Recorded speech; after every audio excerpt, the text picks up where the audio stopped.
ನಮಸ್ತೆ, ಸೌ kitchen YouTube ಚಾನಲ್ಗೆ ಸ್ವಾಗತ. ಬನ್ನಿ ಸ್ನೇಹಿತರೆ, ಇವತ್ತು ನಾನು ಕುಂಬಳಕಾಯಿದು ಫ್ರೈ ಮಾಡ್ಕೊಳ್ತಾ ಇದ್ದೀನಿ. ಇವತ್ತು ಕುಂಬಳಕಾಯಿ ತೊಗೊಂಡಿದ್ದೀನಿ, ತುಂಬಾ ಚೆನ್ನಾಗಿತ್ತು, ಫ್ರೆಶ್ ಆಗು ಕೂಡ ಇದೆ. ಈ ರೆಸಿಪಿ ಬಂದುಬಿಟ್ಟು ಪೂರಿಗೆ, ಚಪಾತಿಗೆ, ರೊಟ್ಟಿಗೆ, ಎಲ್ಲದಕ್ಕೂ, ದೋಸೆಗೆ, ಎಲ್ಲದಕ್ಕೂ ತುಂಬಾ ಚೆನ್ನಾಗಿರುತ್ತೆ. ಅಷ್ಟೊಂದು ಟೇಸ್ಟ್ ಆಗುತ್ತೆ ಈ ರೆಸಿಪಿ ಮಾಡಿಕೊಂಡ್ರೆ ಈ ರೀತಿ. ಹಾಗೆ ನಾನಿಲ್ಲಿ ಕುಂಬಳಕಾಯಿ ಇದು ಬಂದುಬಿಟ್ಟು 3 kg ಇದೆ ತೂಕ ಬಂದುಬಿಟ್ಟು.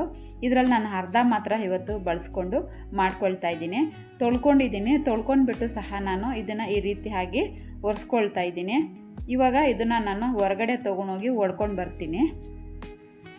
ಕುಂಬಳಕಾಯಿನ ಕಟ್ ಮಾಡಬಾರ್ದು ಅಂತ ಹೇಳ್ತಾರೆ, ಮತ್ತು ಮನೆ ಒಳಗಡೆನೂ ಸಹ ಹೊಡಿಬಾರ್ದು ಅಂತ ಹೇಳ್ತಾರೆ. ಹಾಗಾಗಿ ನಾನು ಹೊರಗಡೆ ತೊಗೊಂಡೋಗಿ ತೊಗೊಂಡು ಬಂದಿದ್ದೀನಿ. ಫ್ರೆಶ್ ಆಗಿದೆ. ಬನ್ನಿ ಇವಾಗ ಇದನ್ನು ನಾನು ಕಟ್ ಮಾಡ್ಕೊಳ್ತೀನಿ. ನನಗೆ ತುಂಬಾ ಖುಷಿ ಆಗ್ತಿದೆ. ನನಗೆ ಇವಾಗ 650 ಜನ ನನಗೆ ಫ್ರೆಂಡ್ಸ್ ಆಗಿದ್ದಾರೆ. ಸಂತೋಷ ಅಂದರೆ ತುಂಬಾ ಸಂತೋಷ. ನಮ್ಗೆ ಯಾರೂ ಇಲ್ಲಪ್ಪ, ನಮಗೆ ಫ್ರೆಂಡ್ಸೇ ಇಲ್ಲಪ್ಪ ಅಂದ್ಕೊಳ್ಬೇಕಾದ್ರೆ ನೋಡಿ, ನನಗಿವತ್ತು ಯೂಟ್ಯೂಬಲ್ಲಿ 650 ಜನ ಫ್ರೆಂಡ್ಸ್ ಆಗಿದ್ದಾರೆ. ತುಂಬ ಸಂತೋಷ ಆಗ್ತಿದೆ. ಯಾರೆಲ್ಲ ನನಗೆ ಫ್ರೆಂಡ್ಸ್ ಆಗಿದ್ದಾರೋ ಅವರೆಲ್ರಿಗೂ ಧನ್ಯವಾದಗಳು ತಿಳಿಸ್ತಾ ಇದ್ದೀನಿ. ಇವತ್ತು ನಾನು ಕಟ್ ಮಾಡ್ಕೊಂಡ್ಮೇಲೆ ಒಳಗಡೆ ಇರೋವಂಥ ಬೀಜ ಮತ್ತು ತಿರುಳು ಎಲ್ಲನೂ ತೆಕ್ಕೊಳ್ತಾ ಇದ್ದೀನಿ. ಜಾಸ್ತಿ ಏನು ತೆಕ್ಕೊಳ್ಳೋದು ಬೇಡ, ಫ್ರೆಶ್ ಆಗಿದೆ, ಸ್ವಲ್ಪ ಮಾತ್ರ ತೆಕ್ಕೊಳ್ತಾ ಇದ್ದೀನಿ. ಚೆನ್ನಾಗಿದೆ, ತುಂಬಾ ಚೆನ್ನಾಗಿದೆ ಕಾಯಿ.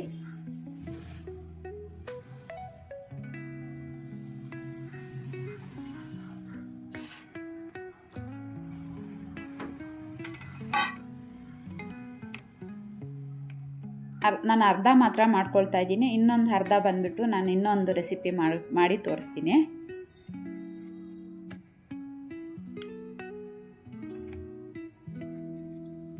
ನಂಗೆ ಸಂತೋಷ ಏನಂತ ಹೇಳಬೇಕು, ನನಗೆ ತಡ್ಕೊಳ್ಳೋಕ್ಕೆ ಆಗ್ತಾಯಿಲ್ಲ, ಅಷ್ಟು ಖುಷಿ ಆಗ್ತಿದೆ ನನಗೆ. ಇವಾಗ 650 ಜನ ನನಗೆ ಫ್ರೆಂಡ್ಸ್ ಆಗಿರೋದ್ರಿಂದ ನಾನು ಎಲ್ಲನೂ ತಗೊಂಡಿದ್ದೀನಿ. ಬೀಜ ಮತ್ತು ತಿರುಳು ಎರಡೂ ತೆಗ್ದು ಇಟ್ಕೊಂಡಿದ್ದೀನಿ. ಅದನ್ನು ಈ ಸೈಜಲ್ಲಿ ನಾನು ಕಟ್ ಮಾಡ್ಕೊಳ್ತೀನಿ ಕುಂಬಳಕಾಯಿನ.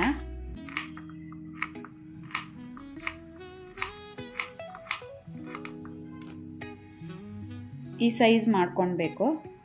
ಈ ರೀತಿಯಾಗಿ ನಾನು ಎಲ್ಲ ಕುಂಬಳಕಾಯಿನೂ ಕಟ್ ಮಾಡಿಬಿಟ್ಟು ನಾನು ಒಂದು ಬೌಲಲ್ಲಿ ಸೇರಿಸ್ಕೊಳ್ತೀನಿ. ರೆಡಿ ಮಾಡ್ಕೊಂಡಿದ್ದೀನಿ ನೋಡಿ. ಎಲ್ಲನೂ ಈ ರೀತಿಯಾಗಿ ಕಟ್ ಮಾಡ್ಕೊಂಡಿದ್ದೀನಿ. ಇನ್ನೂ ಸಣ್ಣ ಬೇಕಿದ್ರೂ ಸಹ ಮಾಡ್ಕೋಬೋದು. ನಾನು ಇಷ್ಟು ಮಾಡ್ಕೊಂಡಿದ್ದೀನಿ.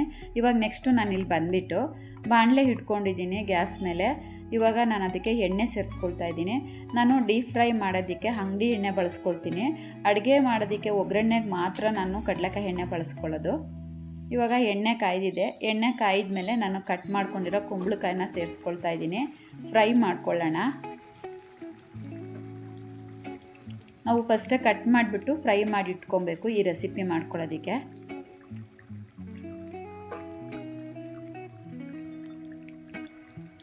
ಉರಿ ಬಂದುಬಿಟ್ಟು ಹೈ ಮಾಡಿಕೊಂಡೇ ಬೇಯಿಸ್ಕೊಬೋದು. ಇನ್ನೂ ಸ್ವಲ್ಪ ಹಾಕಬೇಕು. ಇದು ತುಂಬಾ ರುಚಿಯಾಗಿರುತ್ತೆ ಈ ರೆಸಿಪಿ ಬಂದುಬಿಟ್ಟು.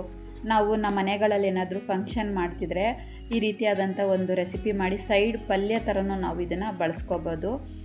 ತಿಂದವ್ರು ಹೇಳ್ತಾರೆ, ಏನೋ ಡಿಫ್ರೆಂಟಾಗಿ ಮಾಡಿದ್ದೀರಾ ಈ ರೆಸಿಪಿನ, ತುಂಬ ಚೆನ್ನಾಗಿತ್ತು, ಕುಂಬಳಕಾಯಿ ಫ್ರೈ ಮಾಡಿದ್ರಲ್ಲ ಅಂತ ಖಂಡಿತವಾಗೂ ಎಲ್ಲರೂ ಕೇಳ್ತಾರೆ.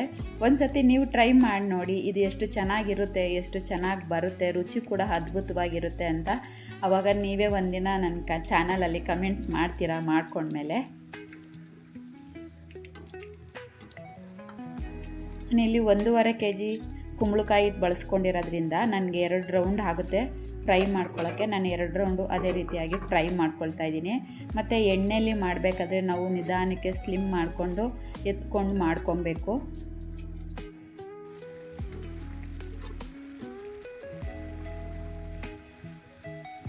ಇಷ್ಟಾದರೆ ಸಾಕು. ಎಲ್ಲನೂ ತಗೊಳ್ತಾ ಇದ್ದೀನಿ. ತೆಗೆದ್ಬಿಟ್ಟು ಒಂದು ಬೌಲಲ್ಲಿ ಸೇರಿಸ್ಕೊಳ್ತಾ ಇದ್ದೀನಿ. ಯಾರಾದರೂ ಫಸ್ಟ್ ಟೈಮ್ ನನ್ನ ಚಾನಲ್ ನೋಡ್ತಿದ್ರೆ ನನ್ನ ಚಾನಲ್ ಸಬ್ಸ್ಕ್ರೈಬ್ ಮಾಡ್ಕೊಳ್ಳಿ. ನಾನೆಲ್ಲ ತೆಗ್ದಿಟ್ಕೊಂಡು ಆದಮೇಲೆ ಇವಾಗ ನೆಕ್ಸ್ಟು ನಾನು ಒಂದು ಕಡಾಯಿ ಇಟ್ಕೊಂಡಿದ್ದೀನಿ. ಅದಕ್ಕೆ 1/4 ಸ್ಪೂನಷ್ಟು ತುಪ್ಪ ಸೇರಿಸ್ಕೊಳ್ತಾ ಇದ್ದೀನಿ.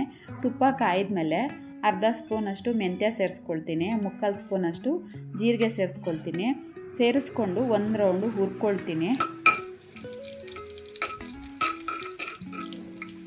ಈಗ ಒಂದು ರೌಂಡ್ ಹುರ್ಕೊಂಡ್ಮೇಲೆ ನಾನಿಲ್ಲಿ ಒಂದು ಮೀಡಿಯಮ್ ಸೈಜ್ ಈರುಳ್ಳಿನ ಕಟ್ ಮಾಡಿ ಇಟ್ಕೊಂಡಿದ್ದೀನಿ. ಇವಾಗ ಅದನ್ನು ಸೇರಿಸ್ಕೊಳ್ತೀನಿ. ತುಂಬಾ ಸಿಂಪಲ್ ಕೂಡ ಈ ರೆಸಿಪಿ ಮಾಡ್ಕೊಳ್ಳೋದು. ಒಂದು ರೌಂಡ್ ಈರುಳ್ಳಿನ ಹುರ್ಕೊಂಡಾದಮೇಲೆ ನಾನಿಲ್ಲಿ 2 ಹಸಿಮೆಣ್ಸಿನ್ಕಾಯನ್ನ ಕಟ್ ಮಾಡಿ ಸೇರಿಸ್ಕೊಳ್ತಾ ಇದ್ದೀನಿ. ನಿಮ್ಗೇನಾದರೂ ಹಸಿಮೆಣ್ಸಿನ್ಕಾಯಿ ನಾವು ಬಳಸಲ್ಲ ಅಂದರೆ 2 ಒಣಮೆಣ್ಸಿನ್ಕಾಯಿ ಸಹ ಬಳಸ್ಕೋಬೋದು. ಮೆಣಸಿನ್ಕಾಯಿನೂ ಹಾಕ್ಕೊಂಡು ರೋಸ್ಟ್ ಮಾಡ್ಕೊಂಡ್ಮೇಲೆ ನಾನಿಲ್ಲಿ 1 ಸ್ಪೂನಷ್ಟು ಶುಂಠಿ ಬೆಳ್ಳುಳ್ಳಿ ಪೇಸ್ಟ್ನ ಸೇರಿಸ್ಕೊಳ್ತಾ ಇದ್ದೀನಿ. ಶುಂಠಿ ಬೆಳ್ಳುಳ್ಳಿ ಪೇಸ್ಟು ಹಸಿ ವಾಸನೆ ಹೋಗೋವರೆಗೂ ಹುರ್ಕೊಳ್ಳೋಣ.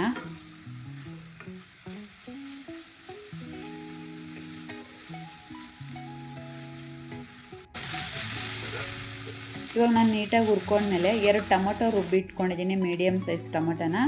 ಇವಾಗ ಅದನ್ನು ಸೇರಿಸ್ಕೊಂಡು ಮಿಕ್ಸ್ ಮಾಡಿಕೊಂಡು ಹುರ್ಕೊಳ್ಳೋಣ. ಸ್ವಲ್ಪ ಟೊಮೊಟೊದು ಸಹ ಹಸಿ ವಾಸನೆ ಹೋಗೋವರೆಗೂ ಹಾಗೆ ಡ್ರೈ ಆಗಿ ಹುರ್ಕೊಳ್ಳೋಣ. ನಾವು ಆಲ್ರೆಡಿ ಕುಂಬಳಕಾಯಿನ ಡೀಪ್ ಫ್ರೈನ ಮಾಡ್ಕೊಂಡಿರೋದ್ರಿಂದ ನಾವು ಜಾಸ್ತಿ ಎಣ್ಣೆ ಬಳಸ್ಕೊಳ್ಳೋದು ಬೇಡ. ಹಾಗಾಗಿ ನಾನು 1/4 ಸ್ಪೂನ್ ಮಾತ್ರ ತುಪ್ಪ ಬಳಸ್ಕೊಂಡಿದ್ದೀನಿ. ಈ ರೀತಿಯಾಗಿ ನಾನು ಟೊಮೊಟೊ ರುಬ್ಕೊಂಡು ಆದಮೇಲೆ ಇವಾಗ ನಾನು ಇದಕ್ಕೆ ಅರ್ಧ ಸ್ಪೂನಷ್ಟು ಅರಿಶಿನ ಪುಡಿ ಸೇರಿಸ್ಕೊಳ್ತೀನಿ. ಅರ್ಧ ಸ್ಪೂನಷ್ಟು ಪೆಪ್ಪರ್ ಪೌಡರ್ನ ಸೇರಿಸ್ಕೊಳ್ತೀನಿ, ಮೆಣಸಿನ ಪುಡಿನ.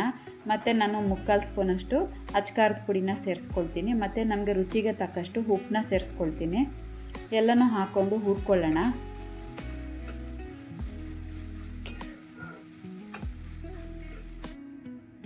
ಈ ರೀತಿಯಾಗಿ ನಾನೆಲ್ಲ ಹುರ್ಕೊಂಡು ಆದಮೇಲೆ 2 ಸ್ಪೂನಷ್ಟು ಹುಳಿ ಸೇರಿಸ್ಕೊಳ್ತಾ ಇದ್ದೀನಿ, ಹುಣಸೆ ಹಣ್ಣನ್ನ.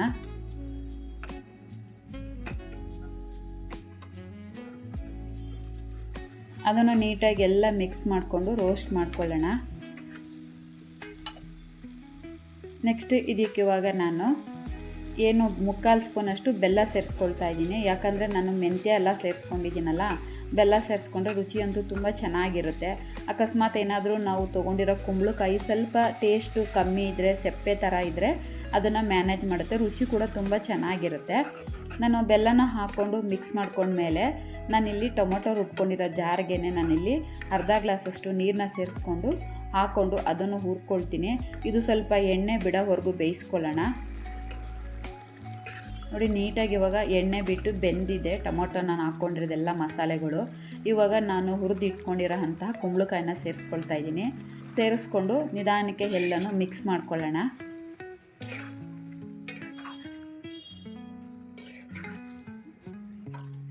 ಈ ರೀತಿಯಾಗಿ ಎಲ್ಲನೂ ಮಿಕ್ಸ್ ಮಾಡ್ಕೊಂಡ್ಮೇಲೆ 2 ನಿಮಿಷ ಉರಿ ಕಮ್ಮಿ ಮಾಡ್ಕೊಂಡು ಮಿಕ್ಸ್ ಮಾಡಿಕೊಂಡು ಇನ್ನದಕ್ಕೆ ಉಪ್ಪು ಖಾರ ಎಲ್ಲ ಏನಾದರೂ ಬೇಕಿದ್ದರೆ ಇವಾಗ ಚೆಕ್ ಮಾಡಿಕೊಂಡು ನಾವು ಹಾಕ್ಕೋಬೋದು. ಮತ್ತು 2 ನಿಮಿಷ ಮುಚ್ಚಿಟ್ಕೊಳ್ಳೋಣ. ಅದು ಸ್ವಲ್ಪ ಚೆನ್ನಾಗಿ ಉಪ್ಪು ಖಾರ ನಾವು ಹಾಕಿರೋ ಮಸಾಲೆಲ್ಲ ಚೆನ್ನಾಗಿ ಇಟ್ಕೊಳ್ಬೇಕು ಕುಂಬಳಕಾಯಿಗೆ. ಹಾಗಾಗಿ ನಾನು 2 ನಿಮಿಷ ಲಿಡ್ನ ಕ್ಲೋಸ್ ಮಾಡಿ ಇಟ್ಟು ಬೇಯಿಸ್ಕೊಂಡಿದ್ದೀನಿ. ನೋಡಿ, ಎಲ್ಲ ನೀಟಾಗಿ ಬೆಂದಿದೆ. ಇನ್ನೊಂದು 2 ನಿಮಿಷ ಬೆಂದರೆ ಸಾಕು. ನಾನು ಯಾಕಂದರೆ ಸ್ಲಿಮ್ಮಲ್ಲೇ ಮಾಡ್ಕೊಳ್ತಾ ಇದ್ದೀನಿ, ಚೆನ್ನಾಗಿರುತ್ತೆ. ನಾವು ಅರ್ಜೆಂಟಾಗಿ ಮಾಡಿಕೊಂಡ್ರೆ ಸ್ವಲ್ಪ ಏನು ಹೇಳ್ತಾರೆ, ರುಚಿ ಕಮ್ಮಿ ಅಂತಾರೆ. ಹಾಗಾಗಿ ನಾನು ಸ್ವಲ್ಪ 2 ನಿಮಿಷನೇ ಸ್ಲಿಮ್ ಮಾಡಿಕೊಂಡು ಮಾಡ್ಕೊಳ್ತಾ ಇದ್ದೀನಿ. ಕುಂಬಳಕಾಯಿ ಏನು ಜಾಸ್ತಿ ಬೇಯಿಸಬೇಕಾಗಿಲ್ಲ, ಆಲ್ರೆಡಿ ನಾನು ಡೀಪ್ ಫ್ರೈ ಮಾಡ್ಕೊಂಡಿದ್ದೀನಿ. ನೋಡಿ, ಬಿಸಿ ಬಿಸಿಯಾದ ಕುಂಬಳಕಾಯಿ ಫ್ರೈ ರೆಡಿ ಆಗಿದೆ. ಇವಾಗ ನಾನು ಫ್ಲೇಮ್ ಆಫ್ ಮಾಡ್ಕೊಳ್ತೀನಿ. ರೆಡಿ ಆಗಿದೆ ಇದು. ಪೂರಿ, ದೋಸೆ, ಚಪಾತಿ ಎಲ್ಲದಕ್ಕೂ ತುಂಬ ಚೆನ್ನಾಗಿರುತ್ತೆ. ಟೇಸ್ಟ್ ನೋಡ್ತೀನಿ ಇವಾಗ. ತುಂಬ ರುಚಿಯಾಗಿತ್ತು. ಟೇಸ್ಟ್ ನೋಡಿದೆ ಪರ್ಫೆಕ್ಟಾಗಿತ್ತು ಎಲ್ಲವೂ. ಯಾರಾದರೂ ಫಸ್ಟ್ ಟೈಮ್ ನನ್ನ ಚಾನಲ್ ನೋಡ್ತೀರಾ, ನನ್ನ ಚಾನಲ್ ಸಬ್ಸ್ಕ್ರೈಬ್ ಮಾಡ್ಕೊಳ್ಳಿ. ಈ ರೆಸಿಪಿ ನಿಮ್ಗೆ ಇಷ್ಟ ಆದರೆ ಲೈಕ್ ಮಾಡಿ. ನೀವು ಒಂದು ಸಲ ಈ ರೆಸಿಪಿನ ಟ್ರೈ ಮಾಡಿ. ಯಾರೆಲ್ಲ ನನ್ನ ಚಾನಲ್ ನೋಡ್ತಿದ್ದೀರೋ ಅವರೆಲ್ರಿಗೂ ಥ್ಯಾಂಕ್ ಯು.